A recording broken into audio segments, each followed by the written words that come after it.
선교부께서 선교부인에서 잘 준비해 주셔서 감사하고, 왜 선교부장님 최용식 장로님이 안 나오셨을까 궁금해 하시는 분들은 사업자 지방에 가셔서 못 나오셨습니다. 이해해 주시기 바랍니다. 기도해 주시고요. 사실 오늘 본문은 2장 전체를 다 읽어야 되는데 여러분들이 집에 가서 좀 한번 정독을 해 주시기 바랍니다. 자, 오늘 말씀 전하겠습니다. 우리가 인생을 살면서 그 인생은 수많은 그러한 선택의 연속이죠. 그런데 또 어떤 일은 지혜를 쫓고 또 어떤 일은 즐거움을 좋아하며 또 살아갑니다. 그리고 우리가 더 많이 알고 있는, 그리고 더 많이 누리고 더 많이 성취하면 결국에는 삶의 의미와 또한 만족에 도달할 수 있을 것이라는 그러한 것을 믿는 것이겠지요. 자, 그런데 오늘 솔로몬이 그 떠난 또 하나의 그러한 순례의 길은 정욕의 길입니다. 솔로몬은 그 인간의 본능, 그 다음에 욕구, 그리고 정욕의 산을 향해 그러한 순례의 길을 떠납니다. 유행가에 보면은 그 강남 스타일에 보면 이런 가사가 있어요. 지금부터 갈 때까지 가볼까? 오빠는 강남 스타일. 그런 내용이 있죠. 자, 그런데 솔로몬이 그랬어요. 솔로몬이 정말 갈 때까지 가본 사람입니다. 평범한 사람은 사실 갈 때까지 가고 싶어도 가진 게 없어서 못 갑니다. 그런데 하지만 솔로몬은 원하는 대로 다 만져보고 또 겪어보고 끝까지 가본 사람입니다. 그래서 오늘 본문은 그가 쾌락의 여정 끝에서 마주한 그러한 깊은 허물을 우리에게 보여줍니다. 그리고 그 진정한 지혜와 또한 삶의 의미는 어디서 오는지를 우리에게 가르쳐주고 있습니다. 자, 신조어 가운데 여피족이라는 그런 말이 있습니다. 여러분들도 많이 들어봤을 거예요. 그 영문 표기의 첫머리를 조합해서 YUP라는 그러한 단어가 탄생한 데서 비롯된 말입니다. 그런데 Y는 그 젊다는 뜻인 용의 첫 글자로 20세에서 40세까지를 가리킵니다. 아마 여기서 20세에서 40세까지는 정예인 그렇죠. 근데 U는 도시라는 뜻인데 어번의 첫 글자입니다. 그 다음에 P는 그 전문직을 뜻하는 그런 프로페셔널의 첫 글자입니다. 다시 말해 여피족은 도시에 살며 전문직에 종사하는 그러한 20대에서 40대층을 말합니다. 그 여피족의 공통점은 고소득층이라는 것입니다. 소득이 높아 물질적으로 어려움이 없어요. 그런데 놀랍게도 가끔 이 사람들이 경악할 만한 그러한 무리를 일으켜서 뉴스에 나오는 것을 보게 됩니다. 원조교제나 그러한 스와팅 같은 그러한 성적인 범죄도 소스없이 저지릅니다. 언젠가 경찰과 방송국에서 이들을 추적하고 취재한 적이 있어요. 그때 도대체 당신들은 뭐가 부족해서 이런 범죄를 저지릅니까? 라고 물었어요. 적발된 사람들이 이구동성으로 이렇게 말합니다. 권태로워서요. 소득이 많으니 생활 가운데도 안정감이 높은데 오히려 일상은 늘 똑같다는 겁니다. 좀 더 재미난 것이 없을까를 고민하며 찾고 찾다가 그러한 경악할 만한 짓을 저지른 것입니다.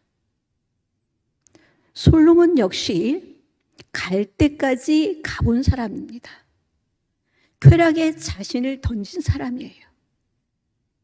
전도서 2장 1절을 보겠습니다. 오늘 본문은 읽질 않았는데요. 같이 읽겠습니다. 나는 내 마음에 이르기를 자 내가 시험 삼아 너를 즐겁게 하리니 너는 낙을 누리라 하였으나 보라 이것은 헛되도다. 여기에 즐겁게라는 그러한 단어가 나옵니다. 히브리어로 쉬뮤아라는 그러한 단어를 썼는데 여기서는 술이 전제된 그러한 쾌락을 의미합니다. 술 하면 한국 사람들은 빼놓을 수가 없죠. 자, 학생들이 대학에 들어가자마자 술에 빠져 지내는 것을 보면 참 어떻게 보면 속상한 마음과 아픔이 있습니다. 10여 년을 열심히 공부해서 들어간 대학인데 들어가자마자 배우게 되는 것이 술입니다. 동아리나 또 과 모임에 가면 무조건 술을 마셔야 합니다. 술자리에 끼지 못하면 따돌림을 당하고 또 사람 취급도 않을까 두려워 주는 대로 마십니다. 자기 정체성을 찾아가는 그러한 어린 학생들은 한 잔이 두 잔이 되고 또 이내 술독에 빠지게 됩니다. 때로는 생명까지 위협당하는 일까지 발생합니다. 대학교뿐만 아니라 직장 안에서도 술 문제가 보통 심각한 게 아닙니다.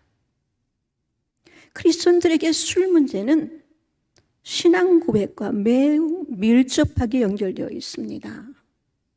그 크리스천들에게 술이란 단순히 건강 문제가 아니라 신앙 고백의 싸움입니다. 술은 지배하는 능력이 있어요. 그래서 성경 예배서 5장 18절에 보면 술 취하지 말라 이는 방탕한 것이니 오직 성령으로 충만함을 받으라는 그러한 구절이 있습니다. 그 인생의 주도권을 술에게 넘기지 말라는 것입니다. 예수 그리스도의 보혈로운 피로 구속받은 사람은 인생의 주도권을 그리스도 한 분 외에는 그 어떤 것에도 넘겨주서는 안 되는 것입니다. 맥주 정도는 음료수로 봐야 하지 않나 하는 그러한 사람도 있습니다. 아닙니다. 맥주도 술입니다. 작은 것에서 무너지면 다 밀리고 맙니다. 솔로몬도 이 술 문제를 계속해서 언급합니다. 모든 쾌락의 밑바닥에는 항상 술이 있습니다. 전도서 2장 2절에서 3절을 보겠습니다.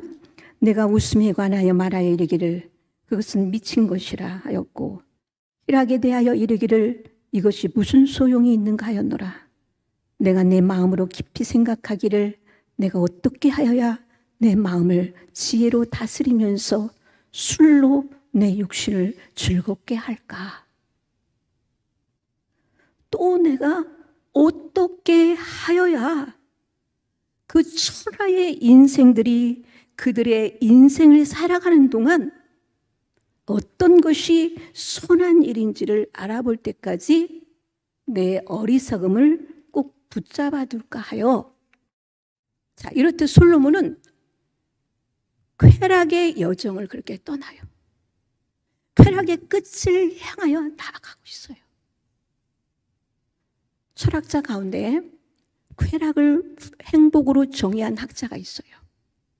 바로 헬레니즘 시대의 그리스 철학자 유물론자인 에피쿠로스는 그는 사람은 행복을 추구해야 한다. 즐거운 권리가 있다라고 말합니다.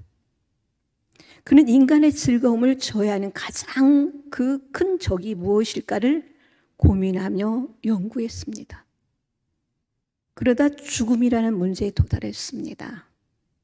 죽음이야말로 인간의 행복과 즐거움을 저해하는 가장 두려운 존재라고 결론을 내렸습니다. 그는 죽음을 맞는 인간이 도대체 어떤 존재인가를 과학적으로 분석하기 시작했습니다. 그 유물론적 사고방식으로 철저히 접근했어요. 인간을 나누고 또 나누었더니 어떻게 되었을까요? 무, 즉 아무것도 없다는 결론에 도달했습니다. 인생을 무로구나, 아무것도 없는 것이구나. 여기서 역설적으로 만들어낸 논리가 더욱 재밌습니다. 자, 그렇기 때문에 인간은 손에 땀이 있을 때, 아직 피가 끓을 때 즐겨야 한다. 그것이 인생 최고의 가치다. 이것이 고대 그리스의 철학자 에피쿠스로스가 만들어낸 쾌락주의입니다. 그렇다면 우리의 삶에서 경험할 수 있는 그런 쾌락은 어떤 것들이 있을까? 첫째, 지식의 쾌락입니다. 우선 지식의 쾌락이 있는데, 쾌락은 다양한 얼굴로 존재하는데, 지식으로 채운 욕망도 쾌락의 일종입니다. 원래 신학이라는 학문은 사람과 또 생명, 목회를 위해 존재하는 학문입니다. 그런데 어떤 분들은 공부만 합니다. 10년, 20년 공부만 하는 사람도 있습니다. 자녀들이 등록금을 내든 말든, 마누라가 품팔이를 하든 말든 전혀 개의치 않고 도서관에나 절간에 앉아 있습니다. 주변 사람들이 너무 답답해서 아직도 이러고 있으면 어떡해? 그랬더니 공부가 너무 좋아 라고 말합니다. 가족들은 오죽하겠습니까? 공부라는 것은 남을 위해하는 것입니다. 공부 자체가 우상이 되면 안 돼요. 그건 일종의 쾌락주의입니다. 하나님 없이 지식을 추구하면 쾌락주의로 갈 수 있습니다. 둘째는 술의 쾌락입니다. 술은 말할 것도 없어요. 술은 몸속에 들어가면 되뇌신경을 제일 먼저 제압합니다. 그때부터 사람은 술의 힘에 벗어나지 못해 판단력을 잃어버립니다. 평생 멀쩡하던 그 사람도 술의 지배를 받으면 한순간에 엉뚱한 행동을 벌일 수가 있습니다. 평생 못하던 행동을 술의 힘을 빌려서 합니다. 사람들은 술을 통해 눌려있던 그러한 감정을 폭발시키는 식으로 쾌락을 즐깁니다. 인간의 죄성이 술을 통해 다 토해집니다. 셋째는 선한 일의 쾌락입니다. 선한 일을 하는 것도 쾌락이 됩니다. 예수 그리스도 없이 하나님이 하는 그러한 선한 행위에는 정말 인간 중심 사고 차원에서 하는 선행도 하나님 없이 하는 것, 하나님이 하는 것이 아니라 하나님 없이 하는 선한 행위는 정말 휴머니즘적이라고 하는데 그걸 인간 중심적인 사고 차원에서 하는 그러한 선행입니다. 더욱이 어떤 경우에는 자기 의를 위해 선을 행하기도 합니다. 교회 안에서도 삼가 조심해야 할 그러한 부분입니다. 자신이 의롭다는 것을 선한 일로 자꾸 드러내려 한다면 그 사람은 분명 쾌락의 위험성에 빠진 것이나 다름이 없습니다. 넷째는 성취욕의 쾌락입니다. 한편 성취의 쾌락은 특히 바쁜 한국 사람들 중에는 이 워커홀릭, 이거는 가정이나 한국 사람들 중에는 그런 다른 것보다 일이 우선이어서 오로지 일에만 몰두하는 사람들을 그 워커홀릭이라고 하는데, 그런 사람들이 많이 있어요.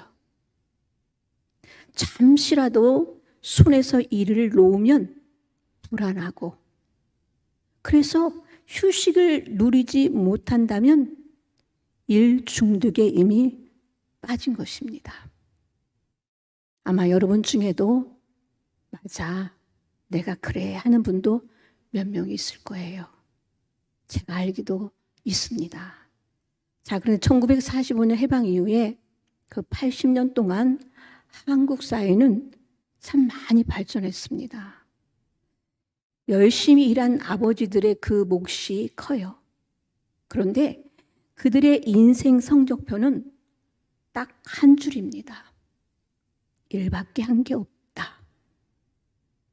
그 결과 우리 사회는 발전했고 부도 쌓았지만 보수적인 그 아픔이 찾아왔습니다. 한국 남자들이 일 중독에 빠져 가정과 자신의 그 내면이 황폐화되는 그런 것을 방치한 것입니다. 움직이지 않으면 불안해합니다. 무슨 일이든 해야 즐겁고 성취감을 느낍니다.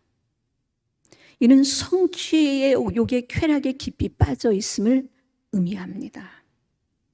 목회자들도 그런 일 중독에 빠져 있는 사람들이 좀 있어요. 자, 이렇게 끝없는 쾌락의 길을 누가 걸어보았습니까? 바로 솔로몬입니다. 솔로몬은 아직 지식, 그리고 술, 선행, 그리고 성취라는 쾌락에 이르기까지 무하나 빠지지 않고 모두 깊이 빠져 지냈습니다. 자, 그런데 그 결과는 어땠습니까? 전도서 2장 11절을 보겠습니다. 그 후에 내가 생각해 본즉 내 손으로 한 모든 일과 내가 수고한 모든 것이 다 헛되어 바람을 잡는 것이며 해 아래서 무익한 것이로다. 자, 어떤 상황과 상태를 좌절이라고 합니다. 보통 어떤 일을 하다가 한계에 부딪혀 결국 그 일을 하지 못할 때, 또 이런저런 어려움이 발생해서 하려는 의지마저 꺾어버렸을 때, 이거를 좌절이라는 단어를 떠올립니다.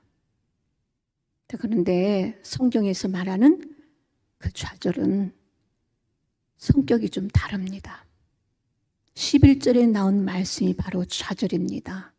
보겠습니다. 11절. 그 후에 내가 생각해 본즉, 이는 어떤 일이든 다 겪고 난 뒤라는 그런 의미입니다.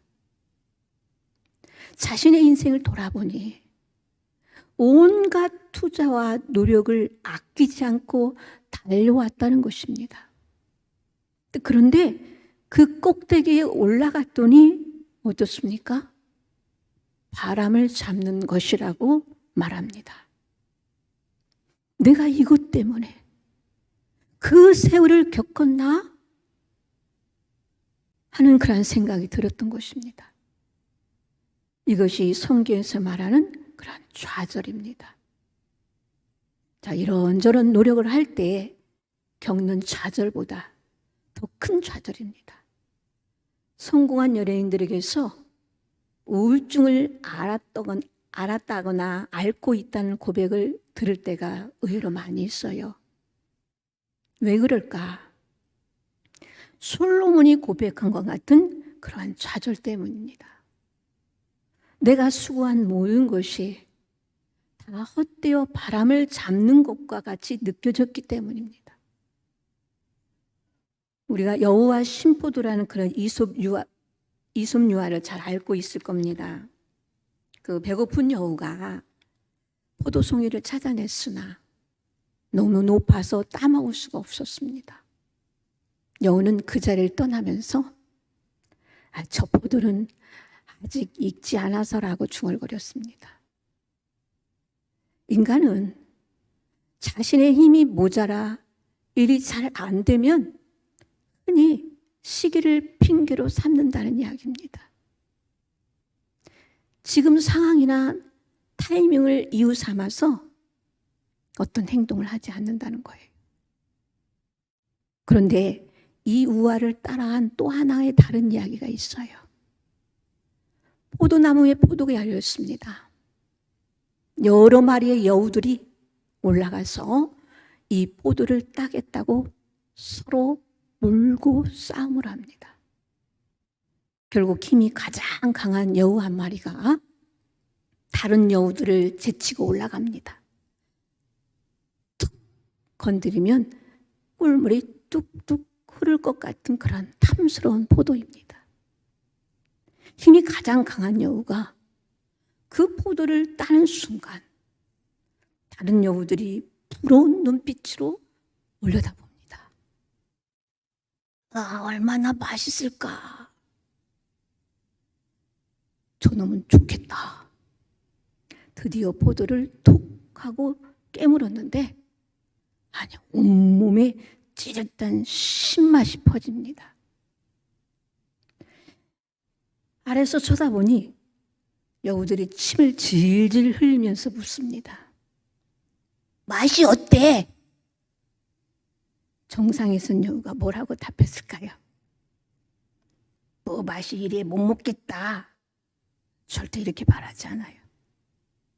신맛 때문에 속이 안 좋은데도 죽인다 맛 죽여 하면서 내려옵니다. 아래서는 다음 차자가 되기 위해서 또 치열한 싸움이 벌어져요. 거기서 이긴 여우가 또 올라가요. 마침내 올라간 그 여우는 웃음을 띠고 그 꿀물이 흐를 것 같은 포도를 입에 불었어요. 이내 같은 상황이 벌어집니다. 아래서는 부러운 눈빛으로 맛이 어때? 하고 또 물어요. 정말 죽인다 하며 또 거짓말을 해요.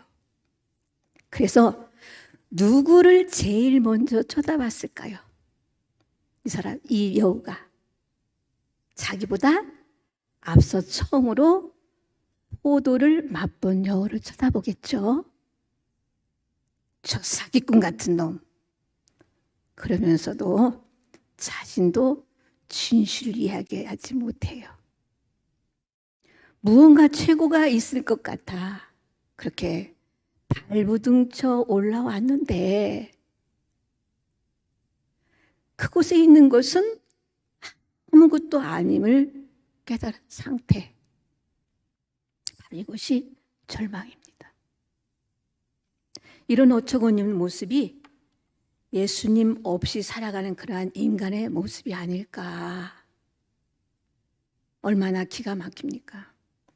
정상에 있는 그 1%의 사람들이 모조품과 같은 그러한 이 허무한 그 행복에 앉아 자태만 뽐내고 그렇게 있어요.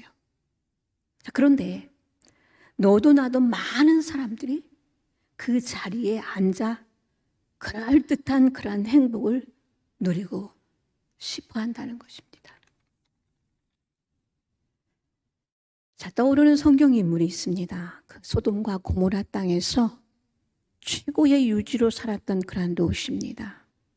그 신약 성경은 롯의 인생을 단 한 줄로 이렇게 정의합니다. 베드로후서 2장 8절에 보면 날마다 저 불법한 행실을 보고 들음으로 그 의로운 심령이 상하니라. 의로운 롯은 소돔과 고모라 땅에서 고통을 당했습니다. 겉으로는 화려해 보였지만 속은 썩고 있었습니다. 행복해 보였지만 실제로는 전혀 행복하지가 않았어요. 영혼의 괴로움은 모른 척한 채 모주품과 같은 그 허무한 행복에 집착하는 그러한 우리 모습도 이와 다를 바 없습니다. 바로 솔로몬은 이런 좌절을 경험합니다. 진짜 좌절은 하다 담벼락에 부딪혀서 하지 못했다고 겪는 게 아닙니다. 이거다. 정말 이거다. 이거야. 싶어 붙잡고 온갖 투쟁과 경쟁 끝에 정상에 섰는데 알고 보니 헛된 바람을 잡은 것이었습니다. 바로 이것이 좌절입니다. 솔로몬은 쾌락의 여정 끝에서 절망을 만납니다. 본문 12절을 보겠습니다. 내가 돌이켜 지혜와 망령됨과 어리석음을 보았나니 왕 뒤에 오는 자는 무슨 일을 행할까 이미 행한 지 오래전의 일일 뿐이니라고 말합니다. 돌이켜라는 말은 회개했다는 의미가 아니라 정상에 이른 뒤 돌아보고 깨달음을 얻었다는 뜻입니다. 솔로몬은 돌이켜 세 가지를 깨닫습니다. 첫째, 똑똑하게 사나 미련하게 사나 누구나 죽는다. 솔로몬이 온갖 쾌락을 다 누리고 그 끝에서 깨달은 첫 번째가 무엇입니까? 똑똑하게 사나 미련하게 사나. 마지막은 모두 똑같다는 것입니다. 담임 목사님과 저는 화장장에 많이 갑니다. 빈부귀천 유무식을 막론하고 고인의 관이 화장장에 들어가 약 2시간 되면 재가 되어 나옵니다. 몇 조각 남은 유골을 갈아 유골함에 넣어 안치합니다. 이때 언제나 동행하는 성도들이 하시는 말이 있어요. 인생 별거 아니여. 인생 별거 아니라니까.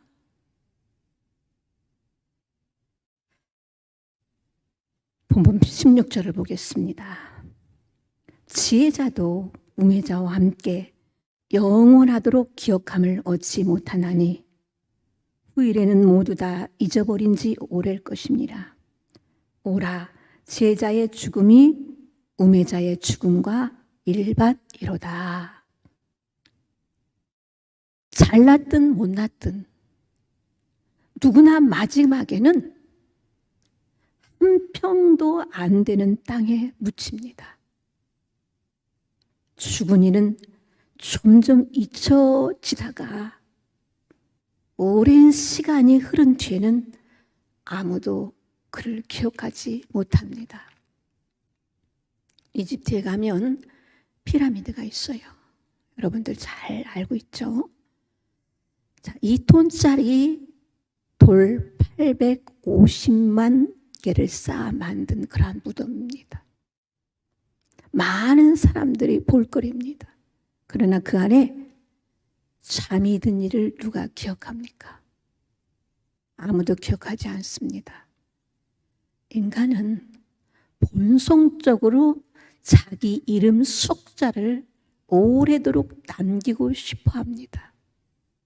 한국 사람들도 그런 심리가 강해요. 그래서 심지어 여행지에 가면 작전동에 삼식이가 왔다 갔다라고 이름을 그렇게 남기듯이 꼭 벽에다가 이름을 남기잖아요. 음식점에도 이름을 남기고요. 교회에서도 자신의 이름을 높이고 인기를 얻고 싶어 합니다. 굉장히 위험한 일이죠. 어느 공동체든 리더의 자리는 가만히 있어도 영향력이 있는 자리예요. 그래서 항상 조심해야 합니다. 하나님은 자신의 영향을 키워 오로지 힘으로만 일하려는 그런 사람을 가장 싫어하십니다. 리더는 자기가 꼭 나서야 하는 자리인지, 그리고 잘 분별해서 행동해야 합니다. 사람이 기억되는 교회가 되면 안 됩니다. 예수님 앞에는 아무것도 아니에요. 그러므로 오늘날 교회는 그러한 선교 지향적 교회가 되어야 해요. 그리고 나아가 종말론적 교회가 되어야 합니다. 종말이라는 시간에 맞춰서 행진한 교회가 되어야 해요. 그러면 그렇게 애착을 갖던 것들이 의미 없어 보입니다. 많은 것들을 놓을 수가 있어요. 솔로몬이 돌이켜 깨달은 두 번째는 빈손으로 간 것이 인생이다입니다. 아무리 수고하여 모은 재산도 모두 버리고 가야 한다는 것입니다. 본문 18절을 보겠습니다. 내가 해 아래서 내가 한 모든 수고를 미워하였노니 이는 내 뒤를 이을 이에게 남겨주게 됨이니라. 이 고백을 여기 기록한 이유가 있어요. 솔로몬의 개인적인 그러한 사연이 숨어 있습니다. 솔로몬에게는 가스마리를 한 아들이 한 명 있었어요. 르호보암입니다. 솔로몬이 세상을 떠나는 날이 이제 얼마 남지 않았는데 생각해 보니 이 부실한 아들한테 이 거대한 왕국과 그리고 지적 재산 물질적인 부를 물려주어야 합니다. 아들에게 주는 것이 아깝다는 의미가 아니라 이런 부실한 녀석이 제대로 간수할 수 있겠는가 하는 그런 걱정과 안타까움이 앞섰을 것입니다. 사실 솔로몬 죽은 후 왕이 되었는데 이 정치적인 리더십이 미숙한 판단으로 말미암아 나라가 분열됐잖아요. 그래서 북은 여로보암이, 남유다는 르호보암은 나쁜 짓을 좀 많이 했어요. 우상 숭배도 하고. 자, 그러면서 깨닫습니다. 사람이 아무리 목숨처럼 아끼고 애써도 얻은 결과물일지라도 자신이 모두 누리고 갈 수는 없는 거구나. 미국 역사상 최고의 부자로 꼽히는 그 록펠러, 한 달에 850만 달러를 벌 때에도 비스킷으로 새끼를 연명했다고 합니다. 여러분, 850만 달러가 오늘 날짜로 환산을 해보니까 약 115억 1,750만 원이에요. 우리나라 돈으로. 한 달에. 여러분, 평생을 해도 1억을 못 만지는 사람도 있잖아요.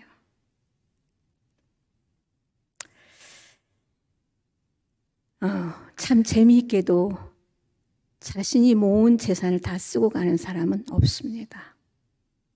엉뚱한 사람이 다 써요. 프랑스 기네스북에 등재된 사람 중에 존 칼망이라는 그러한 할머니가 있었습니다. 그 122세까지 살아서 최장수 인물로 그렇게 기네스북에 등재되었거든요. 그런데 존 칼망 할머니가 90세 때 이웃에 사는 분이 나름 꾀를 내어서 이런 제안을 했다고 합니다. 할머니, 매달 제가 생활비를 드릴 테니까 돌아가시면 이 큰 저택을 저에게 돌려주세요. 우리나라도 그런 제도가 있죠. 주택을 미리 저당 잡혀놓고 매달 이렇게 받잖아요. 생활비를. 그렇죠? 그런 제도도 있잖아요. 그런데 이 이웃은 당시 45세였는데 할머니가 사셔봤자 얼마나 사시겠는가 하고 생각했던 거예요. 그런데 할머니가 122세까지 사셨어요. 그 생활비를 주던 이웃은 77세에 세상을 떠났어요. 할머니의 생활비만 대주다가 할머니보다 먼저 죽은 거예요. 언제 죽을지 모르는 게 그러한 인생입니다. 한 치 앞도 내다볼 수가 없어요. 재산을 많이 물려주는 것이 자녀에게 결코 유익하지 않은 경우가 많습니다. 거기 생긴 돈을 쉽게 없어집니다. 우리 까치 마을에 일화도 있어요. 갑자기 돈이 많이 생겼어요. 노동과 수고를 통해서 얻은 것이 아니다 보니까 호랑방탕에 쓰다가 그 어마어마한 돈들을 다 잊어버린 사람들도 있어요. 돈을 벌면서 인생의 지혜를 배우는 법입니다. 자식에게는 건강한 정신과 그리고 교훈, 신앙을 물려주는 것이 가장 중요합니다. 정말 자녀를 위한다면 물질을 지혜롭게 사용하는 그런 모습을 보여주어야 합니다. 그것만큼 복된 유산은 없습니다. 솔로몬이 돌이켜 깨달은 그 세 번째는 무엇인가? 인생의 즐거움이 하나님에게서 오는 것을 고백합니다. 전도서 2장 26절을 보겠습니다. 하나님은 그가 기뻐하시는 자에게는 지혜와 지식과 쾌락을 주시나 죄인에게는 노고를 주시고 그가 모아 쌓게 하사 하나님을 기뻐하는 자에게 그가 주게 하시지만 이것도 헛되어 바람을 잡는 것이로다. 결국 솔로몬은 하나님만 그리스도만이 인생의 기쁨임을 깨닫습니다. 이것이 바로 크리스천이 누리는 그러한 복입니다. 요한복음 4장에 등장하는 그 우물가의 여인을 기억하고 계시죠? 남편을 여러 명 갈아치우면서 인생의 목마름을 채우기에 허덕였습니다. 그냥 육체적인 갈증을 해결하려고 발버둥을 쳤죠. 헛되고 헛된 것들만 구하며 살았어요. 자, 그러다가 우물가에서 예수님을 만나고는 물동이를 집어 던집니다. 지금까지 일시적인 그러한 만족으로 그래서 언제나 목마름으로 살았지만 이제는 영원한 그런 내면의 그런 지속적인 그 만족을 주는 그런 생명으로 거듭나게 된 거예요. 그때 이 여인은 갈증이 해결됐습니다. 목마름이 해결됐습니다. 자, 어떤 쾌락을 여러분 즐기고 있습니까? 어떤 복을 얻고자 여러분 이렇게 뛰어가고 있습니까? 예수님을 만나고 또 그 안에서 하나님과 함께 기뻐하는 삶. 그 삶이야말로 참된 복인 줄 믿습니다. 바라옵기는 어느 주석가가 말합니다. 하나님 안에서의 삶만이 영원한 기억으로 남는다. 그 위에는 모두 바람 같다. 사랑하는 성도님들, 주님 한 분만으로 즐거운 인생의 진정한 복을 누리는 그러한 저와 여러분들이 되시기를 주님의 이름으로 축복합니다.